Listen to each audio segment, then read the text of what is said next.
കോൺഗ്രസിലെ പുനഃസംഘടനാ തർക്കം കോടതിയിലേക്ക് നീങ്ങുകയാണ്. ബ്ലോക്ക് പ്രസിഡന്റുമാരുടെ നിയമനം ചോദ്യം ചെയ്ത് കോടതിയിൽ ഹർജി നൽകി. Madayi block general secretary AV സനൽകുമാറാണ് കോടതിയെ സമീപിച്ചത്. AICC അധ്യക്ഷൻ മല്ലികാർജ്ജുൻ ഖാർഗെ, KPCC അധ്യക്ഷൻ K സുധാകരൻ തുടങ്ങിയവർക്കെതിരെയാണ് ഹർജി നൽകിയിരിക്കുന്നത്. പുനഃസംഘടനയ്ക്കെതിരെ ഹൈക്കമാൻഡിനെ സമീപിക്കാനുള്ള ഗ്രൂപ്പ് നേതാക്കളുടെ നീക്കത്തെ അതേ നാണയത്തിൽ തന്നെ നേരിടാനൊരുങ്ങുകയാണ് KPCC നേതൃത്വവും. UDF കൺവീനർ MM ഹസൻ തന്നെ സംയുക്ത ഗ്രൂപ്പ് യോഗത്തിൽ പങ്കെടുത്തതിലുള്ള അതൃപ്തി ദേശീയ നേതൃത്വത്തെ അറിയിക്കാനാണ് തീരുമാനം. അതേസമയം ഈ സമയത്ത് ഗ്രൂപ്പ് യോഗം ശരിയായില്ലെന്ന് K മുരളീധരൻ പറഞ്ഞു. അത് പറഞ്ഞ് ആരെയും തിരുത്താനില്ല. ഗ്രൂപ്പ് യോഗങ്ങൾ രൂക്ഷമായാൽ 2004 അവസ്ഥയുണ്ടാകുമെന്നും മുരളീധരൻ പറഞ്ഞു. അല്ല, ഹൈക്കമാൻഡിനെ ആർക്കും സമീപിക്കാം. അതിൽ ആർക്കും അതിനെ തടയാൻ നിവൃത്തിയില്ല. ഹൈക്കമാൻഡിൽ ചെന്ന് പരാതി പറയാനുള്ള അവകാശം എല്ലാ കോൺഗ്രസ് നേതാക്കൾക്കും ഉണ്ട്. പിന്നെ കോൺഗ്രസ്സിലൊരു കീഴ്വഴക്കുണ്ട്. എല്ലാം ഫൈനൽ അതോറിറ്റി എല്ലാ സന്ദർഭങ്ങളിലും പാർലമെന്ററി പാർട്ടി നേതാവും PCC പ്രസിഡന്റും ചേർന്നിട്ടാണ് ഫൈനലായിട്ടുള്ള തീരുമാനം അറിയിക്കാറ്. ഫ്രാക്ഷൻ യോഗം ചേർന്ന് ശരിയോ തെറ്റോ ഞാൻ പറയുന്നില്ല. കാരണം ഇന്നലെ ചേർന്ന് ഇവരൊക്കെ സീനിയർ നേതാക്കന്മാരാണ്. അതുകൊണ്ട് അവരെ ഉപദേശിക്കാനൊന്നും ഞാൻ ആളല്ല. ഞാൻ ഉൾപ്പെടെയുള്ളവരുടെ പ്രവൃത്തിയുടെ ഫലമായി 2004 ഉണ്ടായ അനുഭവം എല്ലാവർക്കും ഉണ്ട്. ഞാൻ ഉൾപ്പെടെ, ഞാൻ ബാക്കി ആരും ഞാൻ പറയുന്നില്ല. പിന്നെ ആർക്കും പരാതിയില്ലല്ലോ. അപ്പോൾ 2004 എന്തുണ്ടായി? ഇന്ത്യയിൽ ഭരണമാറ്റം ഉണ്ടായി. പക്ഷേ അത് ആസ്വദിക്കാൻ കേരളത്തിന് കഴിഞ്ഞില്ല. 2024 ഇന്ത്യയിൽ ഭരണമാറ്റം ഉണ്ടാവും. അപ്പോൾ അത് പൂർണ്ണമായിട്ട് ആസ്വദിക്കാൻ കേരളത്തിന് കഴിയണം. അതിന് പരസ്പരം വിട്ടുവീഴ്ച ചെയ്ത് മുന്നോട്ട് പോകണം. കൂടുതൽ വിവരങ്ങളുമായി ചേരുന്നത് ഡാൻ കുര്യനാണ്. ഡാൻ, ഇപ്പോൾ ഇന്നലെ ഈ KPCC പ്രസിഡന്റിനെയും VD സതീശനെയും KC വേണുഗോപാലിനെയൊക്കെ ഉന്നമിട്ട് കൃത്യമായി രണ്ട് ഗ്രൂപ്പുകളുടെയും യോഗം ചേർന്ന് ഒരു വലിയ സമ്മർദ്ദം സൃഷ്ടിക്കാനാണ് ഈ സമയത്ത് ശ്രമിച്ചത്. KPCC പ്രസിഡന്റ് അടക്കം അതുകൊണ്ട് തന്നെ വളരെ സംയമനത്തോടു കൂടി തന്നെ വളരെ തന്ത്രപൂർവ്വമായ ഇടപെടലാണ് അതിൽ നടത്തിയത്. പക്ഷേ മറുഭാഗത്ത് ഈ പ്രധാനപ്പെട്ട ഗ്രൂപ്പ് നേതാക്കൾ തന്നെ MM ഹസനായാലും രമേശ് ചെന്നിത്തലയായാലും രണ്ടുപേരും മുൻ KPCC പ്രസിഡന്റുമാരാണ്. ഹസൻ UDF കൺവീനർ കൂടിയാണ്. അങ്ങനെയുള്ള ആളുകളടക്കം പരസ്യമായി ഒരു ഗ്രൂപ്പ് യോഗത്തിലൊക്കെ പങ്കെടുക്കുക എന്ന് പറയുമ്പോൾ ഈ വിഷയം ഹൈക്കമാൻഡിന് മുന്നിൽ ഉന്നയിച്ചുകൊണ്ട് തിരിച്ചും ഒരു സമ്മർദ്ദം ചെലുത്തുക എന്നുള്ള തന്ത്രമാണോ ഇപ്പോൾ K സുധാകരൻ പയറ്റുന്നത്? തീർച്ചയായിട്ടും അത്തരമൊരു നീക്കത്തിലേക്ക് കടക്കാതെ ഈ പ്രതിസന്ധിയെ അഭിമുഖീകരിക്കാനാവില്ല എന്നൊരു തിരിച്ചറിവിൽ തന്നെയാണ് കോൺഗ്രസ് നേതൃത്വം ഇങ്ങനെ ഒരു തീരുമാനത്തിലേക്ക് KPCC നേതൃത്വം എത്തുന്നത് എന്ന് തന്നെ നമുക്ക് പറയേണ്ടി വരും. കാരണം ഇന്നലെ നമ്മുടെ ഈ ദൃശ്യങ്ങൾ സഹിതം നമ്മൾ ഈ വാർത്ത പുറത്തുവിട്ടതിന് പിന്നാലെയാണ് KPCC അധ്യക്ഷൻ മുൻപ് കിരൺ തന്നെ സൂചിപ്പിച്ച പോലെ UDFന്റെ കൺവീനർ കൂടിയായ A ഗ്രൂപ്പിന്റെ മുതിർന്ന നേതാവ് MM ഹസനുമായും ഒപ്പം തന്നെ I ഗ്രൂപ്പ് നേതാവും KPCCയുടെ മുൻ അധ്യക്ഷനായിരുന്ന രമേശ് ചെന്നിത്തലയുമായി സുരക്ഷിത കൂടിക്കാഴ്ച നടത്തിയത്. പക്ഷേ ആ ചർച്ചകൾക്കൊന്നും ഈ തർക്കങ്ങളിൽ ഫലം കാണുന്ന ഒരു സാഹചര്യം ഉണ്ടായില്ല. ചർച്ച പരാജയപ്പെടുന്ന ഒരു സാഹചര്യത്തിലേക്ക് നീങ്ങി. ഗ്രൂപ്പുകൾ ഒരു തരത്തിലും വിട്ടുവീഴ്ചയ്ക്കില്ലാത്ത ഒരു നിലപാടിലേക്ക് നീങ്ങിയ പശ്ചാത്തലത്തിലാണ് ഇനിയും അങ്ങനെ ഒരു വിട്ടുവീഴ്ച വേണ്ട, കൃത്യമായി കാര്യങ്ങൾ ഹൈക്കമാൻഡിനെ ബോധിപ്പിക്കുക എന്ന ഒരു തീരുമാനത്തിലേക്ക് പാർട്ടി നേതൃത്വവും ഇപ്പോൾ എത്തിയിരിക്കുന്നത്. അതിന്റെ ഭാഗമായി നമുക്ക് ലഭ്യമാകുന്ന സൂചനകൾ പ്രകാരം രമേശ് ചെന്നിത്തലയുടെ കൃത്യമായ അഭിപ്രായങ്ങൾ തേടിക്കൊണ്ട് തന്നെയായിരുന്നു പൊതുസംഘടന നടപ്പിലാക്കിയത്. അതുമായി ബന്ധപ്പെട്ട തിരുവനന്തപുരം ജില്ലയിലടക്കം ഏതാണ്ട് 9 ബ്ലോക്ക് പ്രസിഡന്റുമാരെ തീരുമാനിക്കുന്നതിൽ രമേശ് ചെന്നിത്തലയുടെ അഭിപ്രായം കൃത്യമായി ആരാഞ്ഞിരുന്നു. അദ്ദേഹം നിർദ്ദേശിച്ച പേരുകൾ ഉൾപ്പെടുത്തിയിട്ടുണ്ട് എന്ന വിവരം രേഖാമൂലം കോൺഗ്രസ് നേതൃത്വത്തെ, ദേശീയ നേതൃത്വത്തെ അറിയിക്കുന്നതിന് വേണ്ടിയിട്ടുള്ള നീക്കം ഇപ്പോൾ KPCCയുടെ ഭാഗത്ത് നിന്ന് ഉണ്ടായിട്ടുണ്ട്. അതോടൊപ്പം തന്നെ ഒരു കാലത്തെ ഗ്രൂപ്പുകൾക്കെതിരെ ശക്തമായ നിലപാടെടുത്തിരുന്ന KPCC പ്രസിഡന്റായിരുന്നു രമേശ് ചെന്നിത്തല. അതേ രമേശ് ചെന്നിത്തല തന്നെ വിഭാഗീയ ശ്രമങ്ങൾക്ക് പാർട്ടി നേതൃത്വം കൊടുക്കുകയാണ് എന്ന തരത്തിലുള്ള പ്രസ്താവന, അതുമായി ബന്ധപ്പെട്ട കാര്യങ്ങൾ അത് പാർട്ടി നേതൃത്വത്തെ അറിയിക്കാനുള്ള തീരുമാനത്തിലേക്കാണ് ഇപ്പോൾ KPCC നേതൃത്വം എത്തിയിരിക്കുന്നത്. അതോടൊപ്പം UDFന്റെ കൺവീനർ സ്ഥാനത്ത് ഇരുന്നുകൊണ്ട് പാർട്ടിയെ ഒറ്റക്കെട്ടായി തെരഞ്ഞെടുപ്പിലേക്ക് നയിക്കാൻ കോപ്പുകൂട്ടേണ്ട MM ഹസൻ UDF കൺവീനർ, അദ്ദേഹം തന്നെ ഇത്തരത്തിലൊരു ഗ്രൂപ്പ് നീക്കങ്ങളുടെ ഭാഗമായതിൽ കടുത്ത അതൃപ്തിയും നീരസവും KPCC നേതൃത്വത്തിലുണ്ട്. അതടക്കമുള്ള കാര്യങ്ങൾ വ്യക്തമായി തന്നെ ഹൈക്കമാൻഡ് നേതൃത്വത്തെ അറിയിച്ചുകൊണ്ട് വിഷയത്തിൽ ഇടപെടൽ നടത്തിക്കുന്നതിന് വേണ്ടിയിട്ടുള്ള ശ്രമമായിരിക്കും KPCC അധ്യക്ഷൻ K സുധാകരന്റെ ഭാഗത്തുനിന്നുണ്ടാകുക. എന്തായാലും VD സതീശനെതിരെ പുതിയൊരു പോർമുഖം തുറക്കുന്ന നിലയിലേക്കാണ് ഇരു ഗ്രൂപ്പുകളുടെയും സംയുക്ത യോഗത്തിലെ തീരുമാനങ്ങൾ എത്തിയിരിക്കുന്നത്. അതുകൊണ്ട് തന്നെ പ്രതിപക്ഷ നേതാവ് VD സതീശൻ ഈ വിഷയത്തിൽ എങ്ങനെയായിരിക്കും തുടർ നടപടികളിലേക്ക് അല്ലെങ്കിൽ തുടർ നീക്കങ്ങളിലേക്ക് കടക്കുക, എന്തൊക്കെ രാഷ്ട്രീയ തന്ത്രങ്ങളായിരിക്കും അതിനെ മറികടക്കാൻ വേണ്ടി അദ്ദേഹം മുമ്പോട്ട് കൊണ്ടുവരിക എന്നതാണ് ആകാംക്ഷയോടെ കോൺഗ്രസ് രാഷ്ട്രീയം ഉറ്റുനോക്കുന്നത്. കിരൺ, ഡാനിധി, ഏറ്റവും പ്രധാനം ഇനി VD സതീശന്റെ ഒരു പ്രതികരണമാണ് ഈ വിഷയത്തിൽ. VD സതീശൻ വളരെ ബുദ്ധിപരമായി തന്നെ അത്തരമൊരു പ്രതികരണത്തിലേക്ക് പോകേണ്ടതില്ല എന്ന നിലപാടിൽ തന്നെയാണോ ഇപ്പോഴും നിൽക്കുന്നത്? എന്തായാലും 12 മണിക്ക് VD സതീശൻ വാർത്താ സമ്മേളനം വിളിച്ചിട്ടുണ്ട്. അത് മറ്റ് കാര്യങ്ങളുമായി ബന്ധപ്പെട്ട അല്ലെങ്കിൽ ഈ സർക്കാരിനെതിരായി അദ്ദേഹത്തിനെതിരെ വിജിലൻസ് അന്വേഷണം പ്രഖ്യാപിക്കുന്ന ഒരു സാഹചര്യം ഇതിന്റെ സർക്കാരിന്റെ ഭാഗത്തുനിന്ന് ഉണ്ടായിട്ടുണ്ട്. അതടക്കമുള്ള കാര്യങ്ങളിൽ വിശദീകരണം നൽകാനാണോ അതോ ഇന്നലത്തെ ഈ സംഭവങ്ങളിൽ കൃത്യമായി അദ്ദേഹം നിലപാട് വ്യക്തമാക്കുക? എന്തായാലും മാധ്യമപ്രവർത്തകരുടെ ഭാഗത്തു നിന്ന് ആ ചോദ്യങ്ങൾ ഉറപ്പായും പ്രതിപക്ഷ നേതാവിനോട് ഉണ്ടാകുമെന്ന കാര്യം ഉറപ്പാണ്. അതുകൊണ്ട് തന്നെ ആ വിഷയത്തിൽ കൃത്യമായ പ്രതികരണം അത് VD സതീശന്റെ ഭാഗത്തു നിന്ന് ഉണ്ടാക്കി. എന്തായാലും തന്ത്രപൂർവമായ ഒരു സമീപനം തനിക്ക് അക്കാര്യങ്ങളെ കുറിച്ചൊന്നും വ്യക്തമായ ധാരണയില്ല, മാധ്യമ സൃഷ്ടിയാണ് എന്ന തരത്തിലുള്ള പ്രതികരണങ്ങളായിരുന്നു കഴിഞ്ഞ ദിവസങ്ങളിൽ ഇതുമായി ബന്ധപ്പെട്ട് അദ്ദേഹം നടത്തിക്കൊണ്ടിരുന്നതെങ്കിൽ ഇന്ന് ഈ ദൃശ്യങ്ങൾ സഹിതം വാർത്തകൾ പുറത്തു വന്നതിന് പിന്നാലെ ഏത് തരത്തിലായിരുന്നു പ്രതിപക്ഷ നേതാവ് VD സതീശൻ വിഷയത്തോട് ഒരാകാംക്ഷ പ്രവർത്തകർക്കിടയിൽ എല്ലാം ഉണ്ട്. എന്തായാലും കാത്തിരിക്കാം. 12 മണിക്കാണ് VD സതീശൻ എറണാകുളം DCC ഓഫീസിൽ മാധ്യമങ്ങളെ കാണാനിരിക്കുന്നത്. കിരൺ, ശരി. എന്നാലും ഇത് സംബന്ധിച്ച വിവരങ്ങൾ റിപ്പോർട്ട് ചെയ്തത് ഡാൻ കുര്യനാണ്.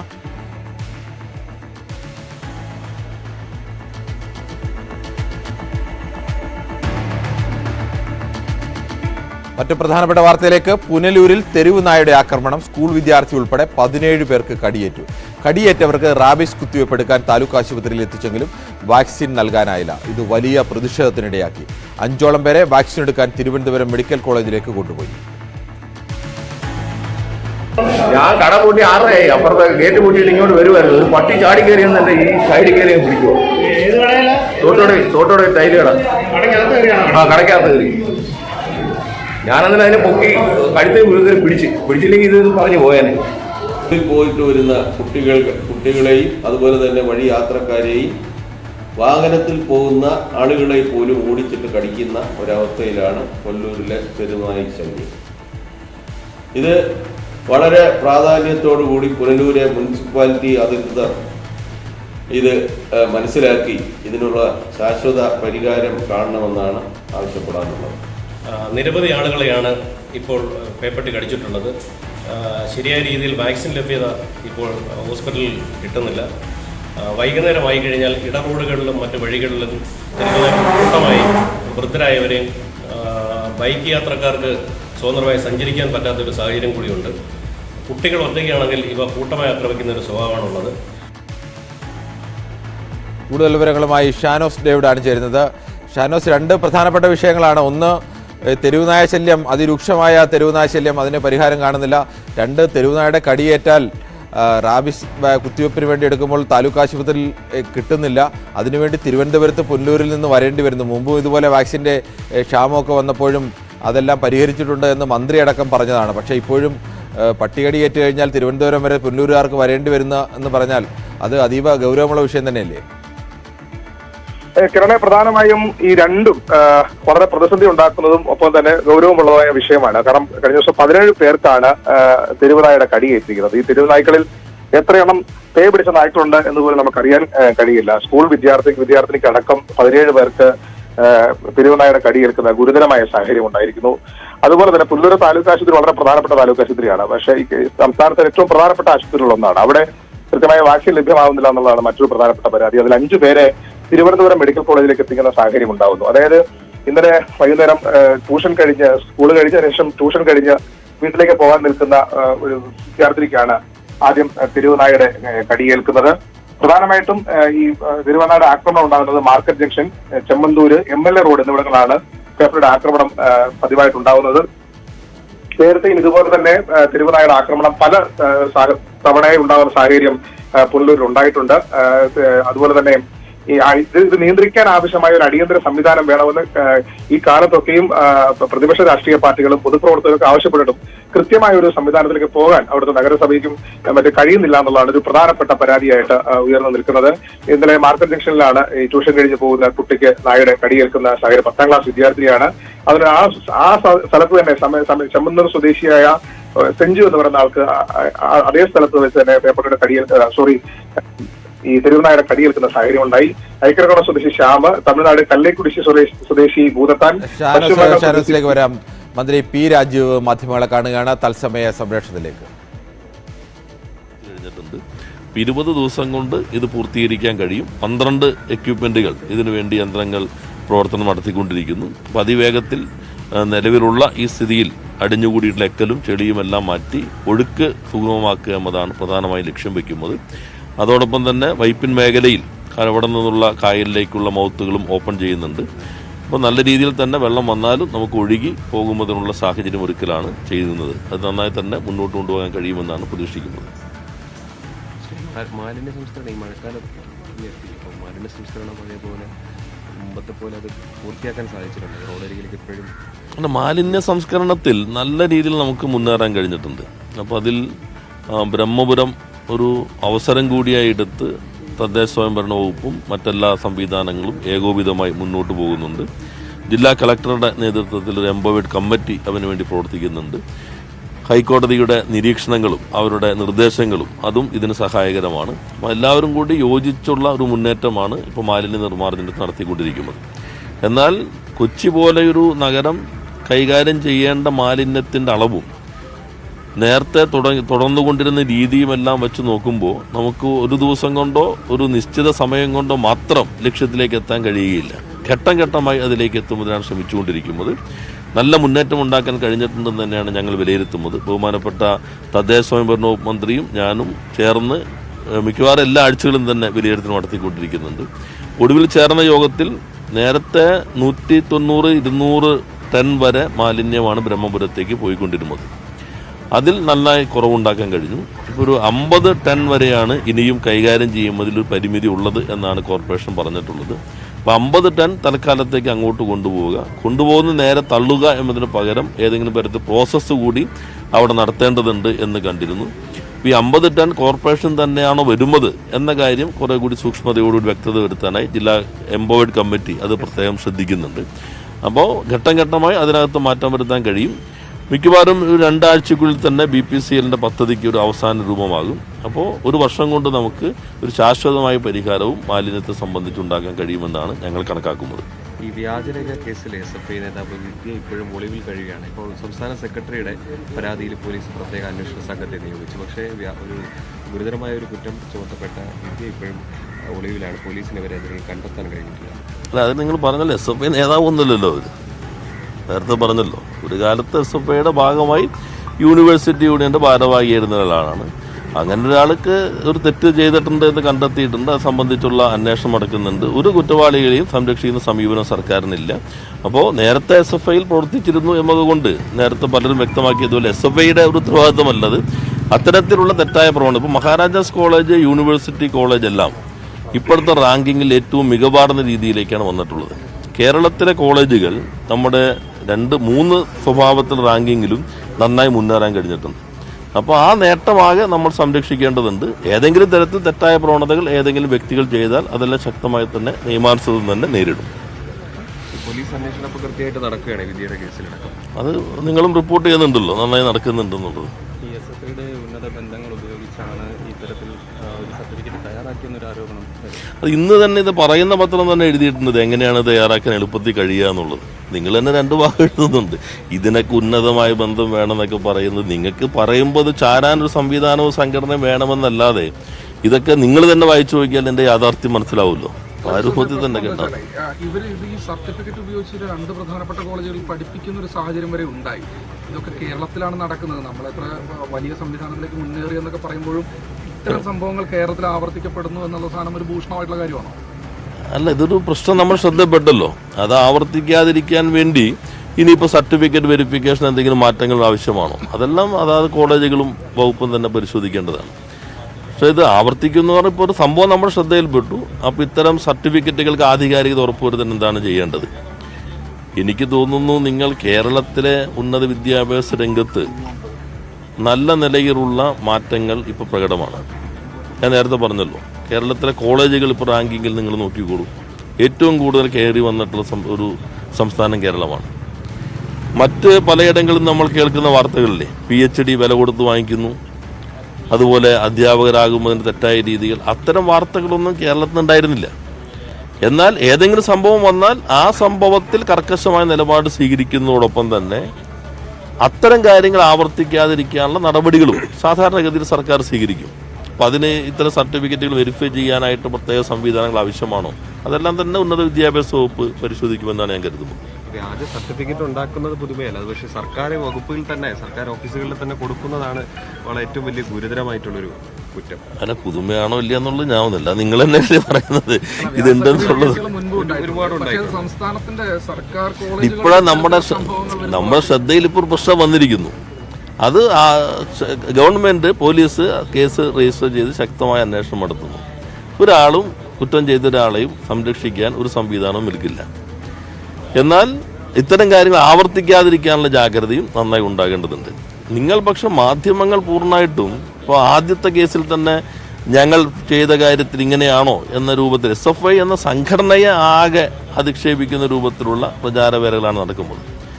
നേരത്തെ മന്ത്രി MP രാജേഷ് വ്യക്തമാക്കിയതുപോലെ ഇപ്പോൾ SFIക്കെതിരെ വാർത്തകൾ എഴുതുന്ന പലരും യൂണിയൻ ഭാരവാഹികളായി തന്നെ SFIയുടെ പേരിൽ കോളേജിൽ പ്രവർത്തിച്ചവരാണ്. നിങ്ങളുടെ മാധ്യമങ്ങളിൽ തന്നെ ഇപ്പോൾ ഇവിടെ നിൽക്കുന്നവരും ചിലരുണ്ട്, അവരെല്ലാം മുൻ SFIക്കാരായിരുന്നു, യൂണിയൻ ഭാരവാഹികളായിരുന്നു. അപ്പോൾ ഇവരെല്ലാം നടത്തുന്ന അധിക്ഷേപത്തിന് SFI മറുപടി പറയാൻ പറ്റും? അപ്പോൾ അങ്ങനെ ഏതെങ്കിലും കാലത്ത് SFI വലിയ സംഘടനയല്ലേ, അപ്പോൾ അതിൽ പലരും വരും, തെരഞ്ഞെടുപ്പിൽ ചിലർ ജയിച്ചെന്ന് വരും, ചിലർ അത് കഴിഞ്ഞിട്ട് പിന്നെ SFIയെ തന്നെയും ഇടതുപക്ഷത്തെയും കുറ്റപ്പെടുത്തുന്ന ജോലിയിൽ തന്നെ കേന്ദ്രീകരിച്ചെന്ന് വരും. അതൊക്കെ ഒരു ഭാഗമായി കണ്ടാൽ മതി. ഏതെങ്കിലും ആളുകൾ തെറ്റ് ചെയ്തിട്ടുണ്ടെങ്കിൽ അവരെ സംരക്ഷിക്കാനായിട്ട് നിൽക്കുന്നില്ല എന്നുള്ളത്. ചില വ്യക്തികൾക്കെതിരെ മാത്രമാണ് ഇങ്ങനെ ആരോപണം വരുന്നത്. അപ്പോൾ ഈ വ്യക്തികൾക്കെതിരെ ആരോപണം ഉണ്ടാകുമ്പോൾ വാർത്തകൾ നോക്കുന്നത് ഒരു പതിവാണ്. അപ്പോൾ അത് പാർട്ടിക്ക് SFIക്കെതിരെയാണെന്ന് തിരിക്കുന്നത് എങ്ങനെയാണ്? നിങ്ങൾ തലക്കെട്ടുകൾ തന്നെ നോക്കിയാൽ മതി. ഇത് കഴിഞ്ഞിട്ട് പോയിട്ട് കൊടുത്ത തലക്കെട്ട് നോക്ക്, അപ്പോൾ ആർക്കെതിരെയാണെന്ന് മനസ്സിലാവും. ഈ ആർഷ കൊടുത്തൊരു പരാതിയിൽ അന്വേഷണം നടക്കുന്നുണ്ട്. ഇന്ന് നമ്മൾ ഈ ഓപ്പറേഷൻ വാങ്ങിയല്ലേ, ഇപ്പൊ അത് കഴിഞ്ഞിട്ട് ആർഷ കൊടുത്തൊരു പരാതിയിൽ അന്വേഷണം നടക്കുന്നുണ്ട്. ക്രൈംബ്രാഞ്ചിന് അന്വേഷണം കൈമാറിയിട്ടുണ്ട്. ആർഷ പ്രധാനമായി ഉന്നയിക്കുന്നത് അധ്യാപകരുടെ ഭാഗത്തു നിന്നടക്കം ഗൂഢാലോചന സംഭവിച്ചിട്ടുണ്ട് എന്നാണ് കരുതുന്നത്. ഇടതനുകൂല CPM അനുകൂല അധ്യാപക സംഘടനയുടെ നേതാക്കൾക്കെതിരായിട്ട് തന്നെയാണ് അത്തരത്തിലുള്ള പ്രധാനപ്പെട്ട ആക്ഷേപം ഉയർന്നിരിക്കുന്നത്. ഇത് സംബന്ധിച്ചൊരു പരിശോധന പാർട്ടി എന്നുള്ള തരത്തിൽ നടത്തുമോ, എങ്ങനെയാണെന്ന്? അല്ല, ഇപ്പോൾ അന്വേഷണം നടക്കുന്നതെന്ന് പറഞ്ഞല്ലോ, അന്വേഷണ റിപ്പോർട്ട് വരട്ടെ, എന്നിട്ട് നമുക്ക് ബാക്കി നോക്കാം. അല്ല, ഈ KVDക്ക് PhDക്ക് പ്രവേശനം ലഭിക്കാൻ വേണ്ടി താങ്കൾ ഇടപെട്ടു എന്നുള്ള ഒരു ആരോപണം ഇതിനൊക്കെ എന്നോട് ചോദിക്കേണ്ട കാര്യം. ഇതൊക്കെ എന്തെല്ലാം കാര്യങ്ങളുണ്ട്. ഇതൊക്കെ നിങ്ങൾ കേൾക്കുമ്പോൾ തന്നെ അത് ഉപ്പുകൂട്ടാതെ വിഴുങ്ങി വന്ന് ചോദിക്കുമ്പോൾ നിങ്ങൾ തന്നെ ആദ്യം നോക്കുന്ന ആലോചിച്ച് നോക്ക്, ഇങ്ങനെ അസംബന്ധമൊക്കെ ചോദിക്കാൻ പോകുന്നു. പുതിയ ആളിലാവുമ്പോൾ പഠിക്കേണ്ട കാര്യങ്ങൾ. കൊച്ചിയിലെ മാലിന്യ സംസ്കരണത്തിൻ്റെ വിഷയമാണ് ആദ്യം സംസാരിച്ചെങ്കിലും പിന്നീട് ഇപ്പോഴത്തെ വ്യാജരേഖ ഉണ്ടാക്കിയതുമായ വിവാദങ്ങളിലടക്കം പ്രതികരിക്കുകയായിരുന്നു. മുമ്പ് SFI ആയിരുന്നു. അത്തരത്തിൽ ഏതെങ്കിലും തരത്തിൽ പാർട്ടി സംരക്ഷിക്കുന്നില്ല, അന്വേഷണം നടത്തും, ഈ തെറ്റുകളുണ്ടെങ്കിൽ അതിൽ പരിഹാരമുണ്ടാകും, ഇനി ആവർത്തിക്കാതിരിക്കാൻ വേണ്ടിയുള്ള നടപടി സ്വീകരിക്കും എന്ന മട്ടിലായിരുന്നു പ്രധാനമായും P. രാജീവിൻ്റെ പ്രതികരണം. നമ്മൾ നേരത്തെ എടുത്ത വാർത്തയിലേക്ക് തന്നെയാണ് മടങ്ങിപ്പോകുന്നത്. അതിനിടയിലാണ് P. രാജീവിൻ്റെ മാധ്യമങ്ങളെ കണ്ടത്. പുനലൂരിൽ കഴിഞ്ഞ ദിവസം പട്ടിയുടെ 17 പേർക്ക്, വിദ്യാർത്ഥിയടക്കം 17 പേർക്കാണ് പട്ടിയുടെ കടിയേറ്റത്, തെരുവുനായുടെ കടിയേറ്റത്. പലർക്കും മുറിവുണ്ട്. ഇവരെ പുനലൂർ താലൂക്ക് ആശുപത്രിയിൽ എത്തിച്ചെങ്കിലും അവിടെ വാക്സിൻ നൽകാനില്ലായിരുന്നു, റാബീസ് കുത്തിവയ്പ്പിന് അവിടെ സംവിധാനമില്ലായിരുന്നു. ഇപ്പോൾ റാബീസ് കുത്തിവയ്പ്പ് ആവശ്യമായി വന്നവർ തിരുവനന്തപുരത്തേക്ക് യാത്ര ചെയ്യേണ്ട അവസ്ഥയിലാണ്. ഈ വാർത്തയുടെ വിശദാംശങ്ങളുമായി ഞങ്ങളുടെ റിപ്പോർട്ടർ ഷാനോസ് ഡേവിഡ് തുടരുന്നുണ്ട്. ഷാനോസ്, നേരത്തെ നമ്മൾ സൂചിപ്പിച്ച പോലെ ഏറ്റവും പ്രധാനപ്പെട്ട ഒരു വിഷയം റാബീസ് കുത്തിവയ്പ്പ് അവിടെ ഇല്ലെങ്കിൽ അവിടത്തേക്ക് കുത്തിവയ്പ്പ് എടുക്കാൻ സംവിധാനം തിരുവനന്തപുരത്ത് അതുണ്ട്, അതുകൊണ്ടാണല്ലോ തിരുവനന്തപുരത്തേക്ക് വരുന്നത്. അത് പുനലൂരിൽ എത്തിച്ചു കൊടുക്കാനുള്ള സംവിധാനം പോലും ചെയ്യാതെ ഈ കടിയേറ്റവനെ വീണ്ടും നിങ്ങൾ തിരുവനന്തപുരത്ത് പോയി കുത്തിവയ്പ്പെടുത്തോ എന്ന മട്ടിൽ തള്ളിവിടുക എന്ന് പറഞ്ഞാൽ ആ അബദ്ധം പറ്റിപ്പോയി, അല്ലെങ്കിൽ ഒരു വീഴ്ചയുണ്ടായി, അതിനുശേഷമെങ്കിലും അത് പരിഹരിക്കാനുള്ള നടപടികൾ പോലും ഇവർ എടുക്കുന്നില്ലേ? കിരൺ, ഇത് പരിഹരിക്കാൻ ആവശ്യമായ നടപടികൾ സ്വീകരിക്കുമെന്ന് നഗരസഭാ ചെയർപേഴ്സൺ ഉറപ്പ് നൽകിയിട്ടുണ്ട്. നഗരസഭാ ചെയർപേഴ്സണായിട്ടുള്ള B. സുജാത ആശുപത്രിയിലെത്തി, പുനലൂർ താലൂക്ക് ആശുപത്രിയിൽ എത്തി കടിയേറ്റ ആളുകളെ പലരെയും സന്ദർശിച്ചു. അതിനുശേഷം ആണ് ഈ വാക്സിന്റെ ഒരു ദൗർലഭ്യത്തെ കുറിച്ച് അറിയുന്നത്. എത്രയും പെട്ടെന്ന് വാക്സിൻ അവിടെ എത്തിക്കാൻ DMOയോട്, അടിയന്തരമായി എത്തിക്കാൻ DMOയോട് നഗരസഭാ ചെയർപേഴ്സൺ നേരിട്ട് അഭ്യർത്ഥിക്കുന്ന സാഹചര്യം ഉണ്ടായിട്ടുണ്ട്. അതുകൊണ്ട് ആ പ്രതിസന്ധി, നിലവിൽ പ്രതിസന്ധിയുണ്ട്, ആ പ്രതിസന്ധി ഉടൻ തന്നെ പരിഹരിക്കും എന്നാണ് നമ്മൾ പ്രതീക്ഷിക്കുന്നത്. എന്തായാലും അത്തരമൊരു സാഹചര്യം വന്നതുകൊണ്ട് മാത്രമാണ് പുനലൂരിൽ നിന്ന് 5 പേരെ തിരുവനന്തപുരത്ത് മെഡിക്കൽ കോളേജിലേക്ക് എത്തിക്കുന്ന സാഹചര്യം ഉണ്ടായത്. ഇതൊരു ഗുരുതരമായ പ്രതിസന്ധിയാണ്. ഒപ്പം 17 പേർക്ക് കടിയേൽക്കുന്നു എന്നുള്ളതാണ് മറ്റൊരു. ബാക്കിയുള്ളവർക്ക് അപ്പോൾ ഇത് വേണ്ടേ, കുത്തിവയ്പ്പ് വേണ്ടേ? അതനുസരിച്ചുള്ള പരിശോധന നടത്തി ആവശ്യമായ ചികിത്സ പുനലൂർ താലൂക്ക് ആശുപത്രിയിൽ ലഭ്യമാക്കിയിട്ടുണ്ട്. പിന്നെ ബാക്കി പരിശോധന ഫലമടക്കം വരേണ്ട ഒരു സാഹചര്യം കൂടെ നമ്മുടെ മുമ്പിലുണ്ട്. എന്തായാലും കഴിഞ്ഞ ദിവസങ്ങളിലും തെരുവുനായ ആക്രമണം ആ പ്രദേശത്ത് ഉണ്ടായിരുന്നു. KSRTC ബസ് സ്റ്റാൻഡിന് സമീപമായിട്ടായിരുന്നു അന്ന് തെരുവുനായ ആക്രമണം ഉണ്ടായത്. അതിനകത്ത് KSRTC ഡ്രൈവർ അടക്കം 4 പേർക്ക് കടിയേൽക്കുന്ന സാഹചര്യം ഉണ്ടായത്. കഴിഞ്ഞ ശനിയാഴ്ചയായിരുന്നു അത്തരം ഒരു സാഹചര്യം. ഇപ്പോൾ കഴിഞ്ഞ ദിവസം ഇന്നലെ കൂടി 17 പേർക്ക് കടിയേക്കുന്ന സാഹചര്യം ഉണ്ടായി. അതിനകത്തൊരു 10ാം ക്ലാസ് വിദ്യാർത്ഥി അടക്കം ഉള്ള ആളുകൾക്കാണ് പരിക്കേറ്റിരിക്കുന്നത്. ഒരു കടക്കകത്ത് കയറി പോലും തെരുവുനായ ഒരാളുടെ നെഞ്ചിന് താഴെ വാരികളുടെ ഭാഗത്തായി കടിക്കുന്ന നിന്ന് ഒരു നിൽക്കുന്ന ഒരു മനുഷ്യനെ ചാടിക്കയറി കടിക്കുന്ന സാഹചര്യം ഉണ്ടായി. കാരണം നമ്മൾ ദൃശ്യങ്ങളിൽ കാണാം, എല്ലാവർക്കും നല്ല പരുക്കുണ്ട്, രക്തം വരുന്ന തരത്തിലേക്ക് കടിയേറ്റിട്ടുണ്ട്. എന്നാലും ഈ വാക്സിൻ ഒരു പ്രതിസന്ധിയായിട്ട് തന്നെ നിലനിൽക്കുന്നുണ്ട്. ഈ വിഷയത്തിൽ അപ്പോൾ ആരോഗ്യമന്ത്രിയുടെ ഇടപെടലോ ആ മട്ടിൽ ആരോഗ്യമന്ത്രിയെ ബന്ധപ്പെടാനോ അല്ലെങ്കിൽ ആ ഇടപെടലോ അങ്ങനെയൊന്നും ഉണ്ടായിട്ടില്ലേ? അത്തരമൊരു കാര്യം ആരോഗ്യമന്ത്രി ഇടപെട്ട് അല്ലെങ്കിൽ അത്തരമൊരു കാര്യത്തിലേക്ക് നമ്മൾ അന്വേഷിച്ചിട്ടില്ല. അത് DMOയോട് അന്വേഷിച്ച ശേഷം കൃത്യമായി റിപ്പോർട്ട് ചെയ്യാം. എന്താണ് തുടർ നടപടി വാക്സിൻ ലഭ്യമാക്കാൻ വേണ്ടിയുള്ള തുടർ നടപടികൾ എന്താണെന്നുള്ളത് അല്പസമയത്തിനകം തന്നെ ലഭിക്കും എന്ന് പ്രതീക്ഷിക്കുന്നു. ഇപ്പോൾ എടുത്തിരിക്കുന്ന നടപടി നഗരസഭ ചെയർപേഴ്സൺ ഇത് DMOയോട് ആവശ്യപ്പെട്ടിട്ടുണ്ട്. പ്രതിസന്ധി പരിഹരിക്കാൻ വേണ്ടി വരും ബുള്ളറ്റുകളിൽ അത് സംബന്ധിച്ച് ആ പ്രതിസന്ധി പരിഹരിക്കാൻ ആവശ്യമായ എന്തൊക്കെ നടപടികൾ സ്വീകരിച്ചു എന്ന കാര്യം വരും ബുള്ളറ്റുകളിൽ റിപ്പോർട്ട് ചെയ്യാം. ശരി, ഷാനോസ് ഡേവിഡാണ് വിവരങ്ങൾ റിപ്പോർട്ട് ചെയ്തത്. ഡോക്ടർമാരുടെ ഭാഗത്തുനിന്ന് വന്ന അതീവ ഗുരുതരമായ ഒരു അനാസ്ഥയുടെ വാർത്ത കൂടിയാണ്. മൂക്കിനുള്ളിലെ ദശ നീക്കാനുള്ള ശസ്ത്രക്രിയക്കിടെ 6 വയസ്സുകാരുടെ പല്ലുകൾ പറിച്ചതായി പരാതി. മലപ്പുറം കാളികാവ് സ്വദേശി വൈദ്യർ ഹൗസിൽ മുഹമ്മദ് മുഫീദ ദമ്പതികളുടെ മകൾ 6 വയസ്സുള്ള ഫൻഹ മെഹറിനാണ് മുൻനിരയിലെ 2 പല്ലുകൾ നഷ്ടമായത്. രക്ഷിതാക്കൾ ചൈൽഡ് ലൈനും പോലീസിനും പരാതി നൽകി. സംഭവത്തെക്കുറിച്ച് പ്രതികരിക്കാൻ മലാപ്പറമ്പ് MES മെഡിക്കൽ കോളേജ് അധികൃതർ തയ്യാറായിട്ടില്ല. വ്യാഴാഴ്ച രാവിലെയാണ് കുട്ടിക്ക് മൂക്കിലെ ദശ നീക്കുന്ന ശസ്ത്രക്രിയ ചെയ്തത്. ശസ്ത്രക്രിയയ്ക്ക് ശേഷം വാർഡിലേക്ക് മാറ്റിയപ്പോഴാണ് കുട്ടിയുടെ വായിലെ മുകൾ നിരയിലെ 2 പ്രധാന പല്ലുകൾ നഷ്ടമായതായി കണ്ടത്. സംഭവത്തെക്കുറിച്ച് ആശുപത്രി അധികൃതരോട് സംസാരിച്ചപ്പോൾ വളരെ ലാഘവത്തോടെയാണ് മറുപടി പറഞ്ഞതെന്ന് രക്ഷിതാക്കൾ പറയുന്നു. എൻ്റെ കുട്ടിന് 2 പല്ല് പോയത് ഇതിനെ ഈ വിഷയത്തെ ഗൗരവത്തിൽ കാണാതെ വളരെ നിസ്സാരമായിട്ടാണ് അവർ ഈ വിഷയം കണ്ടത്. തുടർന്ന് മണിക്കൂറുകൾക്ക് ശേഷം കുട്ടിയുടെ പല്ലുകൾ ആശുപത്രി അധികൃതർ രക്ഷിതാക്കളെ ഏൽപ്പിച്ചു. അപ്പോഴേക്കും പല്ല് പറിച്ചെടുത്ത് 6 മണിക്കൂർ കഴിഞ്ഞിരുന്നു. ഈ കുട്ടി 6 വയസ്സ് പ്രായം മാത്രമായിട്ടുള്ളൂ, പെൺകുട്ടിയാണ്. ഈ കുട്ടിയുടെ ഭാവിയെ കുറിച്ചിട്ടോ മുമ്പോട്ടുള്ള ജീവിതത്തെ കുറിച്ചിട്ടോ യാതൊരുവിധ ഉത്തരവാദിത്വം ഈ ഹോസ്പിറ്റൽ ഭാഗത്തു നിന്ന് ഉത്തരവാദിത്വം അവരെ ഏറ്റെടുക്കാൻ തയ്യാറല്ല. പരാതിക്കും പ്രതിഷേധത്തിനും ഒടുവിൽ വെള്ളിയാഴ്ചയാണ് കുട്ടിയുടെ പല്ലുകൾ തിരികെ ഉറപ്പിക്കാൻ നടപടിയുണ്ടായത്. ഇത്രയും സമയത്തിന് ശേഷം 2ാമത് പല്ല് പിടിപ്പിച്ചാൽ അത് ഉറയ്ക്കണമെന്നില്ലെന്ന് ഡോക്ടർമാർ തന്നെ പറഞ്ഞതായും രക്ഷിതാക്കൾ. നീതിപരമായ ഒരു സപ്പോർട്ട് അവരുടെ ഭാവിയിലേക്ക് ഒരു ബുദ്ധിമുട്ടുമില്ലാത്ത സപ്പോർട്ട് ചൈൽഡിന്റെ ഭാഗത്തു നിന്ന് കിട്ടുമെന്നുള്ളൊരു പ്രതീക്ഷ മാത്രമാണ് ഇപ്പോൾ ഞങ്ങളിലുള്ളത്. ഒരിക്കൽ പറഞ്ഞു വന്ന പല്ലുകളാണ് ഇവ എന്നതുകൊണ്ട് കുട്ടിയുടെ ഭാവി ജീവിതത്തിൽ വലിയ പ്രതിസന്ധിയാണ് ഇത് ഉണ്ടാക്കിയിട്ടുള്ളതെന്നും രക്ഷിതാക്കൾ പറയുന്നു. ന്യൂസ് 18 മലപ്പുറം. ഇന്ന് ലോകമുണർന്നത് അത്യസാധാരണമായ ഒരു അത്ഭുത കഥ കേട്ടാണ്. 40 ദിവസം 4 കുട്ടികൾ കൊളംബിയയിലെ ആമസോൺ വനത്തിനുള്ളിൽ. 40ാമത്തെ ദിവസം ഈ കുട്ടികളെ കണ്ടെത്തുന്നു. അതിൽ 1 വയസ്സുള്ള ഒരു കുട്ടി കൂടി ഉണ്ടായിരുന്നു. നമുക്ക് ആ കഥയുടെ വിവരങ്ങൾ അറിയാം. VR കാർത്തിക് ചേരുന്നു. കാർത്തിക്, എങ്ങനെയായിരുന്നു ഈ സംഭവം? കിരൺ, കൊളംബിയയിൽ നിന്നുള്ള ഈ വാർത്ത കേട്ടാണ് ഇന്ന് ലോകം ഉണർന്നത്. ഒരിക്കലും വിശ്വസിക്കാൻ കഴിയാത്ത തരത്തിൽ സംഭവിച്ച ഒരു കാര്യം.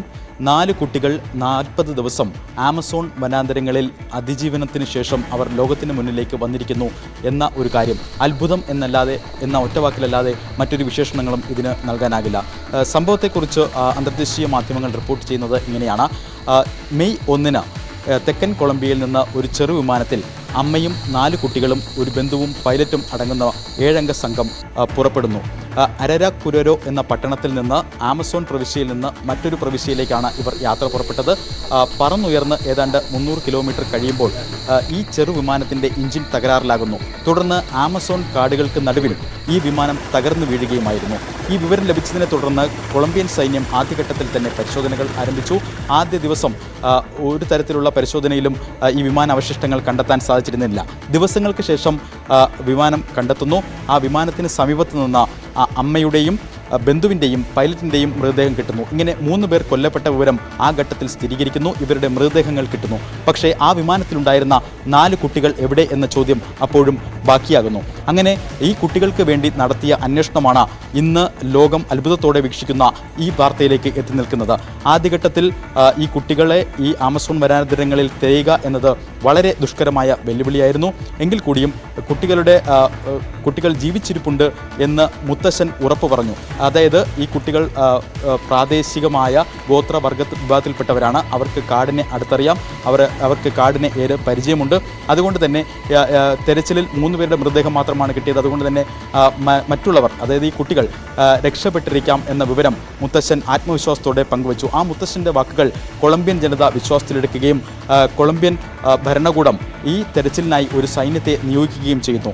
പ്രാദേശികമായ ഇത്തരത്തിൽ ഗോത്രവിഭാഗത്തിൽപ്പെട്ടവരെ കൂടി ഉൾപ്പെടുത്തിക്കൊണ്ടാണ് ഈ പരിശോധന ആമസോൺ കാടുകളിൽ നടത്തിയത്. നമുക്കറിയാം, ആമസോൺ കാടുകളെ സംബന്ധിച്ച് അതിനിഗൂഢവും മാത്രമല്ല വന്യജീവികളുടെ വിഹാര കേന്ദ്രവുമാണ് ഇത്തരത്തിൽ ആമസോൺ കാടുകൾ. പരസ്പരം കാണാൻ കഴിയാത്തത്ര ഇരുട്ട് നിറഞ്ഞ ഉൾവനങ്ങൾ. ഈ ഉൾവനത്തിൽ തെരച്ചിൽ വളരെ ശ്രമകരമായ ദൗത്യമാണ്. ആദ്യഘട്ടത്തിൽ ഹെലികോപ്റ്ററുകൾ ഉപയോഗിച്ച് തെരച്ചിൽ നടത്തി. ഹെലികോപ്റ്ററിൽ നിന്ന് ഭക്ഷണ പദാർത്ഥങ്ങൾ താഴേക്കിട്ടു. പിന്നീട് നായ്ക്കളെ ഉപയോഗിച്ച് കാടിനുള്ളിൽ പരിശോധനകൾ ആരംഭിച്ചു. ഇങ്ങനെ നടത്തിയ പരിശോധനകൾ ദിവസങ്ങളോളം നീണ്ടു. ഒരു ദിവസം കുട്ടികളുടെ പാദമുദ്രയും അതോടൊപ്പം തന്നെ അവർ കഴിച്ച ഭക്ഷണങ്ങളുടെ അവശിഷ്ടങ്ങളും മറ്റും കണ്ടെത്തിയതാണ് ഇതിൽ നിർണായക വഴിത്തിരിവായത്. അത് കേന്ദ്രീകരിച്ച് നടത്തിയ അന്വേഷണത്തിലൂടെ ഈ കുട്ടികളെ കണ്ടെത്തുകയുമായിരുന്നു.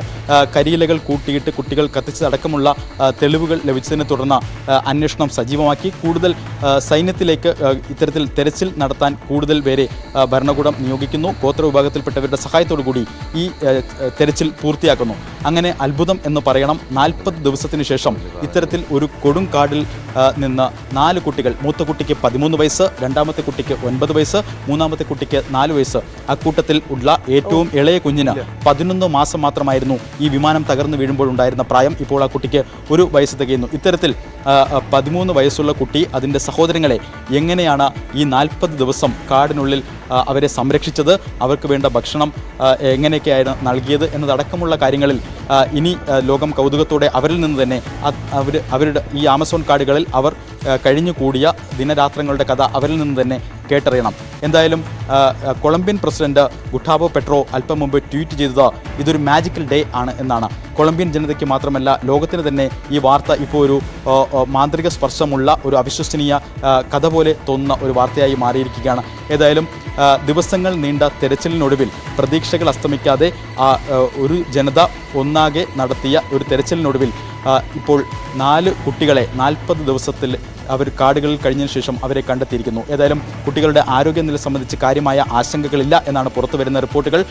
ഇവരെ ഇപ്പോൾ പ്രാഥമിക വൈദ്യപരിശോധനയ്ക്ക് വിധേയരാക്കിയിരിക്കുകയാണ്. ശരീരത്തിൽ നിർജ്ജലീകരണവും അതോടൊപ്പം തന്നെ ചെറു പ്രാണികൾ കടിച്ച പാടുകൾ മാത്രമാണ് ഉള്ളത് എന്നാണ് പുറത്തു വരുന്ന റിപ്പോർട്ടുകൾ. അത്തരത്തിൽ മെഡിക്കൽ പരിശോധനകൾക്ക് ശേഷം കുട്ടികളുടെ മുത്തശ്ശൻ്റെയും മുത്തശ്ശിയുടെയും അടുത്തെത്തിക്കും. ഇത്തരത്തിൽ ഇവരെ കണ്ടുപിടിക്കാനായി വളരെ സന്നിഗ്ധമായ ഘട്ടങ്ങളിലൂടെയാണ് ഈ സൈന്യം കടന്നുപോയത് എന്നത് ഏറെ ശ്രദ്ധേയമാണ്.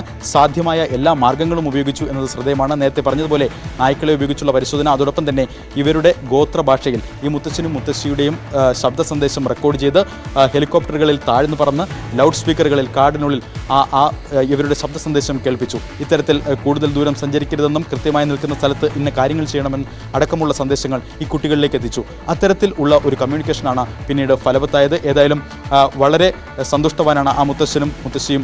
ഇപ്പോൾ പുറത്തു വരുന്ന അന്തർദേശീയ മാധ്യമങ്ങളിൽ അവരുടെ ദൃശ്യങ്ങൾ വ്യക്തമാണ്. വളരെ സന്തോഷത്തോടുകൂടി അവിശ്വസനീയമായ വാർത്ത എന്നാണ് അവർ ലോകത്തോട് പറയുന്നത്.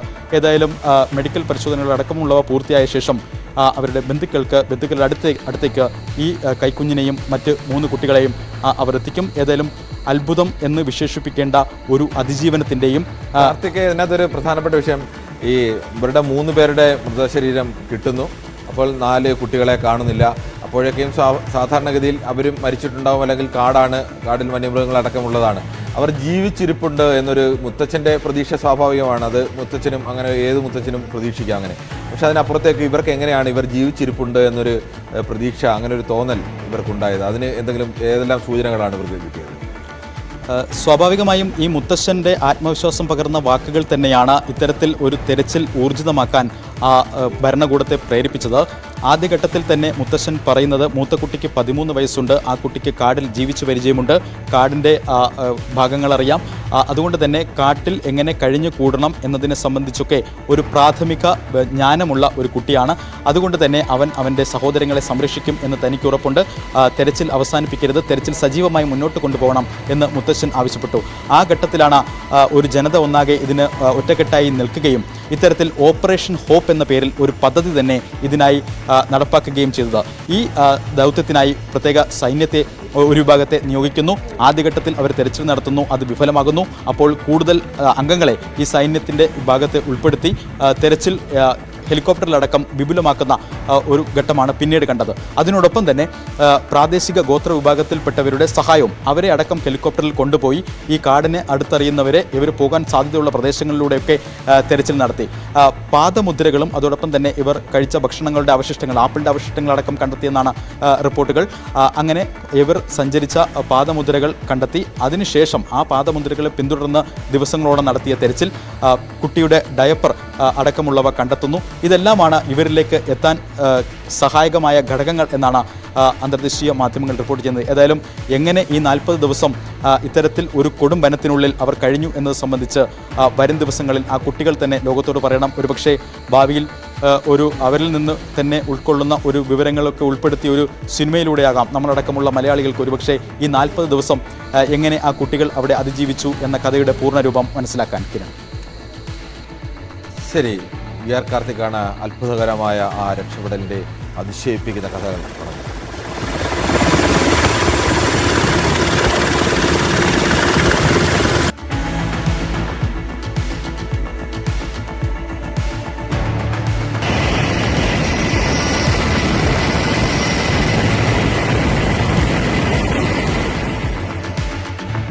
SFI തിരുവനന്തപുരം ജില്ലാ സമ്മേളനത്തിൽ സംസ്ഥാന വിദ്യയുടെ PhD പ്രവേശനം കാലടി സർവകലാശാല സിൻഡിക്കേറ്റ് ഉപസമിതി അന്വേഷിക്കുന്നു. മഹാരാജാസ് കോളേജിലെ മാർക്ക് ലിസ്റ്റ് വിവാദത്തിൽ ആശ്രയുടെ പരാതിയിൽ ജില്ലാ ക്രൈംബ്രാഞ്ചും പരിശോധന തുടങ്ങി. അതേസമയം വിദ്യക്കെതിരെ കൂടുതൽ തെളിവുകൾ പുറത്തു വന്നുകൊണ്ടിരിക്കുകയാണ്. കാസർഗോഡ് കരിന്തളം കോളേജിൽ വ്യാജ സർട്ടിഫിക്കറ്റിനൊപ്പം വ്യാജ സത്യവാങ്മൂലവും സമർപ്പിച്ചെന്ന് നീലേശ്വരം പോലീസ് കണ്ടെത്തി. കൂടുതൽ വിവരങ്ങളുമായി KV ബൈജുവും ഡാനി പോളുമാണ് ചേരുന്നത്. ആദ്യം KV ബൈജുവിലേക്ക്. ബൈജു, ഇന്നിപ്പോൾ കോളേജിലും അതോടൊപ്പം തന്നെ വിദ്യയുടെ വീട്ടിലും ഈ സംഘം അന്വേഷണത്തിനായി എത്തും എന്ന് നേരത്തെ ബൈജു റിപ്പോർട്ട് ചെയ്തിരുന്നു. എന്താണ് ഇപ്പോൾ നടക്കുന്ന വിഷയങ്ങൾ?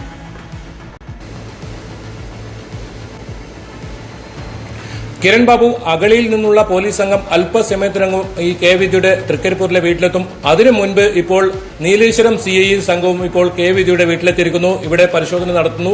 ഏതായാലും കൂടുതൽ ഇത്തരത്തിലുള്ള അന്വേഷണം വിദ്യയെ കേന്ദ്രീകരിച്ച് നടക്കുന്നു എന്ന് വേണം നമുക്ക് ഇതിൽ നിന്നും മനസ്സിലാക്കാൻ. എന്തായാലും ഇപ്പോൾ അല്പസമയം മുമ്പാണ് നീലേശ്വരം CI പ്രേംസേതന്റെ നേതൃത്വത്തിലുള്ള പോലീസ് സംഘം വിദ്യയുടെ വീട്ടിലെത്തിയത്. അതേപോലെ തന്നെ അഗളിയിൽ നിന്നുള്ള സംഘം പയ്യന്നൂരെത്തിക്കഴിഞ്ഞു. അല്പസമയം തന്നെ ഇവരും വിദ്യയുടെ വീട്ടിലെത്തും. എന്തായാലും വിദ്യ ഇപ്പോൾ ഒളിവിൽ പോയിരിക്കുന്നു എന്നാണ് നീലേശ്വരം പോലീസ് അറിയിക്കുന്നത്. ഇത് സംബന്ധിച്ച് വിദ്യയെ കണ്ടെത്താൻ, വിദ്യയുടെ മൊഴി രേഖപ്പെടുത്താനുണ്ട്. അതിനായുള്ള ശ്രമമാണ് ഇപ്പോൾ പോലീസ് ആരംഭിക്കുന്നത്. ഇന്ന് അഗളിയിൽ നിന്നെത്തുന്ന ഈ പോലീസ് സംഘം കരിന്തളം കോളേജിലും പരിശോധന നടത്തും. എന്തായാലും ഈ വ്യാജ സർട്ടിഫിക്കറ്റ് ഹാജരാക്കിയതോടൊപ്പം വിദ്യ ഇവിടെ ഈ വ്യാജ സത്യവാങ്മൂലം കൂടി ഈ കരിന്തളം കോളേജിൽ നൽകിയിരുന്നു. ഇതിന്റെ എല്ലാം പകർപ്പ്, ഇതിലെ എല്ലാം ഇപ്പോൾ തെളിവുകളെല്ലാം തന്നെ ഇപ്പോൾ നീലേശ്വരം പോലീസിന്റെ കയ്യിലുണ്ട്. എന്തായാലും നീലേശ്വരം പോലീസും അതുപോലെ തന്നെ അഗളിയിൽ നിന്നുള്ള പ്രത്യേക സംഘവും കൂടിക്കാഴ്ച നടത്തും. ഇത് സംബന്ധിച്ച് മറ്റ് നടപടികളിലേക്ക് കടക്കേണ്ടത് സംബന്ധിച്ചുള്ള കൂടിക്കാഴ്ച നടത്തും. എന്തായാലും ഇതിൽ നിർണായകം വിദ്യയെ മൊഴി രേഖപ്പെടുത്തേണ്ടതുണ്ട്, വിദ്യയെ ചോദ്യം ചെയ്യേണ്ടതുണ്ട്. ഇതിലേക്ക് പോലീസ് കടക്കുന്നു എന്ന് വേണം കരുതാൻ. അതിന്റെ ഭാഗമായാണ് ഇപ്പോൾ നീലേശ്വരം പോലീസ് വിദ്യയുടെ തൃക്കരിപ്പൂരിലെ വീട്ടിലെത്തിയത്. എന്തായാലും ആ തരത്തിലുള്ള അന്വേഷണമാണ് ഇപ്പോൾ നടക്കുന്നത്. അല്പസമയം തന്നെ അഗളിയിൽ നിന്നുള്ള സംഘം വിദ്യയുടെ വീട്ടിൽ പരിശോധനയ്ക്കായി എത്തും. കിരൺ, ഒപ്പം ഡാനി ഇപ്പോൾ കൂടി ചേരുന്നുണ്ട്. ഡാനി, സർവകലാശാലയിൽ PhDക്ക് പ്രവേശനം നേടിയത് സംവരണം അട്ടിമറിച്ചുകൊണ്ട് അനധികൃതമായിട്ടാണ് എന്നുള്ള പരാതിയിലാണോ ഈ സിൻഡിക്കേറ്റ് ഉപസമിതി ഇപ്പോൾ അന്വേഷണം നടത്തുന്നത്? കിരൺ, അത് സംബന്ധിച്ചുള്ള പരാതികളിൽ തന്നെയാണ് കൂടുതലായും സർവകലാശാല ഉപസമിതിയോട് അന്വേഷിക്കാനായിട്ട് നിർദ്ദേശിച്ചിരിക്കുന്നത്. കാരണം ഒരു വശത്ത് മുൻ വൈസ് ചാൻസലർ പറയുന്നു ഇത്തരം യാതൊരു മാനദണ്ഡവും ആ ഗവേഷണ വിദ്യാർത്ഥികൾക്ക് നിലവിലില്ല എന്ന് അദ്ദേഹം ചൂണ്ടിക്കാണിക്കുകയുണ്ടായി. മാത്രവുമല്ല, അന്ന് 10 വിദ്യാർത്ഥികൾക്കായിരുന്നു അവസരമുണ്ടായിരുന്നത്. കൂടുതൽ വിദ്യാർത്ഥികൾക്ക് അവസരം നൽകുക എന്ന ലക്ഷ്യത്തോടു കൂടിയായിരുന്നു അന്ന് 15 പേരെ ഉൾപ്പെടുത്തുകയും ചെയ്തത്. അതിൽ 15ാമതായിരുന്നു കെ വിദ്യ എന്ന് പറയുന്നത്. അത് സംബന്ധിച്ച് യാതൊരു രീതിയിലുള്ള ഇടപെടലുകളോ കാര്യങ്ങളോ ഒന്നും ഉണ്ടായിട്ടില്ല എന്നാണ് മുൻ വൈസ് ചാൻസലർ അടക്കം പറയുകയുണ്ടായത്. ഇത് സംബന്ധിച്ചാണ് കൂടുതൽ അന്വേഷണം നടത്തുന്നത്. ശരി. മറ്റു വാർത്തയിലേക്ക്. KSU സംസ്ഥാന വൈസ് പ്രസിഡന്റ് P. മുഹമ്മദ് ഷമ്മാസിന്റെ വാർത്താ സമ്മേളനം തത്സമയ സംപ്രേഷണത്തിലേക്ക്. വ്യാജരേഖയുമായി ബന്ധപ്പെട്ട വിവാദങ്ങൾക്കൊക്കെ ഇടയിൽ CPM-ന്റെ പല പ്രമുഖ നേതാക്കന്മാരും SFIയുടെ സംസ്ഥാന സെക്രട്ടറി PM ആർഷോ ഉൾപ്പെടെയുള്ള ആളുകളുമെല്ലാം നിരന്തരമായി പറഞ്ഞുകൊണ്ടിരുന്നത് ഈ പറയപ്പെട്ട SFIക്കാരി ആയിരുന്ന വിദ്യ തന്റെ തട്ടിപ്പുകളെല്ലാം നടത്തിയത്, അല്ലെങ്കിൽ ഈ പറയുന്ന വ്യാജരേഖകളെല്ലാം നിർമ്മിച്ചത് SFIക്കാരി ആയിരിക്കുമ്പോഴായിരുന്നില്ല, അതൊക്കെ പിന്നീടാണ് എന്നുള്ള രീതിയിലുള്ള വാദങ്ങളാണ്.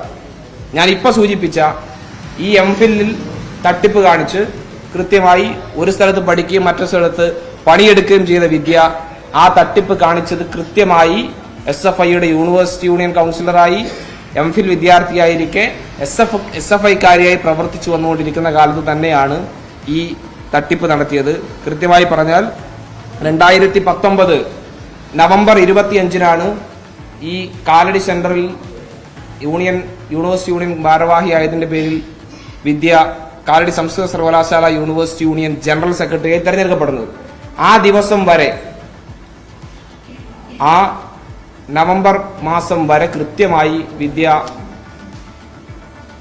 ശങ്കര കോളേജിൽ പഠിപ്പിക്കുന്ന സാഹചര്യം ഉണ്ടായി. എംഫിൽ പഠിച്ചതും തട്ടിപ്പ് അതിലേക്കാണ് പറഞ്ഞു വരുന്നത്. കൃത്യമായി PhDയിൽ ഉഡായിപ്പിലൂടെ പ്രവേശനം നേടിയതും ഈ പറയപ്പെട്ടതുപോലെ SFIയുടെ യൂണിവേഴ്സിറ്റി യൂണിയൻ ജനറൽ സെക്രട്ടറി ഇരിക്കുമ്പോൾ തന്നെയാണ്. PhD പ്രവേശനം നടക്കുന്നതും കൃത്യമായി വിദ്യ SFIയുടെ സംസ്ഥാന പ്രസിഡന്റ് അനുശ്രീയുടെ കൂടെ കാലടി സംസ്കൃത സർവകലാശാല യൂണിയൻ ജനറൽ സെക്രട്ടറി ആയിരിക്കുന്ന കാലഘട്ടത്തിൽ തന്നെയാണ് ഈ സംവരണ തത്വങ്ങളും മാനദണ്ഡങ്ങളും എല്ലാം അട്ടിമറിച്ചുകൊണ്ട് തന്നെ പിൻവാതിലിലൂടെ ഉന്നതരായ CPM നേതാക്കന്മാരുടെ ഇടപെടലിലൂടെ ഈ PhDക്കും വഴിവിട്ട രീതിയിൽ പ്രവേശനം നേടിയത്. ഇന്ന് രാവിലെ തന്നെ മാധ്യമങ്ങളിൽ വന്ന വാർത്തയുണ്ടല്ലോ, നിങ്ങൾ പലരും അത് റിപ്പോർട്ട് ചെയ്തിട്ടുമുണ്ട്. നേരത്തെ എന്തായിരുന്നു ഈ പറയപ്പെട്ട കാലടി സംസ്കൃത സർവകലാശാലയുടെ വൈസ് ചാൻസലർ ധർമ്മരാജൻ അടാട്ട് വ്യക്തമാക്കിയത് സംവരണങ്ങളൊന്നും അട്ടിമറിക്കപ്പെട്ടിട്ടില്ല എന്ന് പറഞ്ഞ അതേ ധർമ്മരാജൻ തന്നെ പുറത്ത് ഇറക്കിയ സർക്കുലറുകൾ ഇന്ന് മാധ്യമങ്ങളിൽ വാർത്തയായി. നിങ്ങൾ പലർക്കും അത് കിട്ടിയിട്ടുണ്ടാവും. വളരെ ആധികാരികമായി തന്നെ കൃത്യമായി PhD പ്രോഗ്രാമുകൾക്ക് 20% SC/ST സംവരണം വേണമെന്ന് അദ്ദേഹം എഴുതി ഒപ്പിട്ട് സർക്കുലർ അയക്കുന്ന സാഹചര്യമുണ്ടായി. ഈ മനുഷ്യനാണ് കൃത്യമായി ഇന്ന് രാവിലെ മീഡിയ വൺ ആണെന്ന് തോന്നുന്നു, മീഡിയ വൺ പുറത്തു കൊണ്ടുവന്ന മറ്റൊരു ശബ്ദരേഖയിൽ കൃത്യമായി പറയുന്നുണ്ട്, മറ്റൊരു PhD ഉദ്യോഗാർത്ഥി പ്രവേശനത്തിന് വേണ്ടി വഴിവിട്ട രീതിയിൽ HODയെ വിളിച്ച് സമ്മർദ്ദം ചെലുത്തുന്ന ശബ്ദരേഖ പുറത്തു വന്നു. ഈ VC തന്നെയാണ് ഈ പറയപ്പെട്ട എല്ലാ വഴിവിട്ട നീക്കങ്ങൾക്കും പിന്നിൽ പ്രവർത്തിച്ചിട്ടുള്ളത്.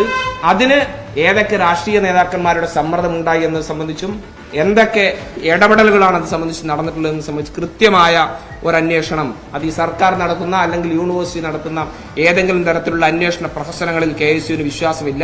വളരെ ആധികാരികമായ ഒരു അന്വേഷണം കൃത്യമായി പല PhD പ്രവേശനങ്ങളിലും അഴിമതിയും സ്വജനപക്ഷപാതവും നടന്നിട്ടുണ്ട് എന്നൊരു സാഹചര്യം നിലനിൽക്കുന്ന പശ്ചാത്തലത്തിൽ കൃത്യമായ ഒരു അന്വേഷണം, ഏതെങ്കിലും ഒരു ജുഡീഷ്യൽ അന്വേഷണം ഉൾപ്പെടെയുള്ള അന്വേഷണങ്ങൾ ഈ വിഷയത്തിൽ അനിവാര്യമാണ് എന്നുകൂടെ സൂചിപ്പിക്കാൻ ആഗ്രഹിക്കുന്നു. അതോടൊപ്പം തന്നെ നേരത്തെ പുറത്തു വന്ന റിസർച്ച് കമ്മിറ്റിയുമായി ബന്ധപ്പെട്ട മിനിറ്റ്സിന്റെ തീരുമാനങ്ങളുണ്ടായി. 16/12/2019 വിദ്യയുടെ PhD പ്രവേശനവുമായി ബന്ധപ്പെട്ട് ചേർന്ന റിസർച്ച് കമ്മിറ്റി കൃത്യമായി 10 പേരുടെ ലിസ്റ്റ് ആദ്യം തയ്യാറാക്കുന്നു. ആ മിനിറ്റ്സിന്റെ കൂടെ തന്നെ അധികമായി വിദ്യ ഉൾപ്പെടെയുള്ള 5 പേരുടെ പേരുകൾ കൂട്ടിച്ചേർക്കുന്നു. ആ 5 പേരുടെ പേര് കൂട്ടിച്ചേർത്തലാണ് സംവരണ തത്വം ഉൾപ്പെടെ അട്ടിമറിച്ചു എന്ന് പറയുന്നു.